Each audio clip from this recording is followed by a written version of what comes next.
Hi, Irene here, and I'm going to talk to you a little bit more about my trip last September. After I left Glacier, I went across the border into Canada, which is not very far, and went to Waterton Lakes National Park, which is just over the border. And it's a small town. Actually, it's a summertime crowd that live there, and then in the winter time you have only about 45 park officials who live in town. One of the things that I did was take a boat trip on the lake. And I want to tell you about that trip. It's a huge lake, and it goes between Canada and the U.S. So we went as far as the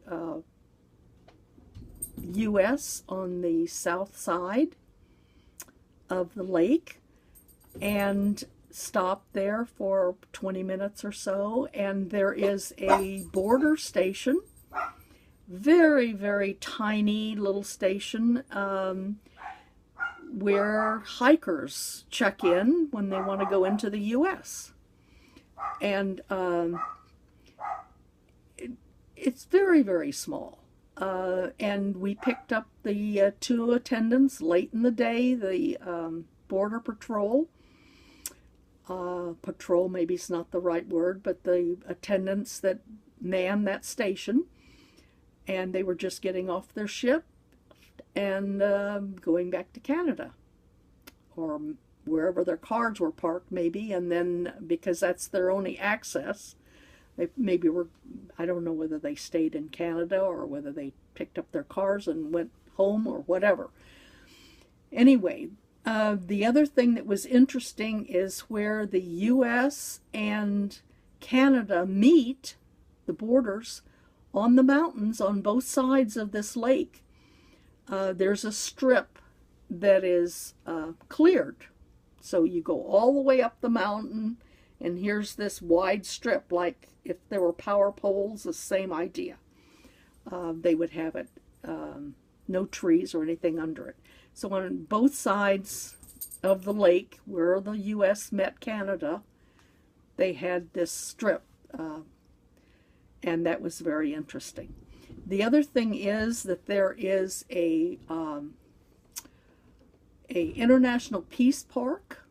It's called Waterton Glacier International Peace Park, and it's celebrating the friendship between U.S. and Canada, and with an exhibit and a nice little building there. So that was very interesting.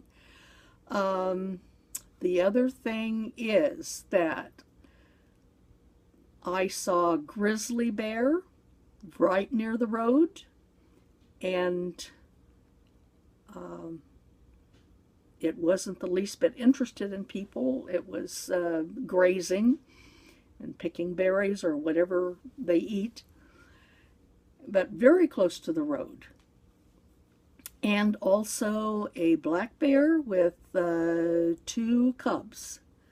And she wasn't the least bit interested in people either. And she was like, this was her territory. She was right near the road and didn't pay any attention to people. Of course, a lot of people in cars, and people get out of their cars and take pictures and so on. So that was very close view of black bear and grizzly, and so that was very interesting to me. Okay, that's all for today. Talk to you later. Bye.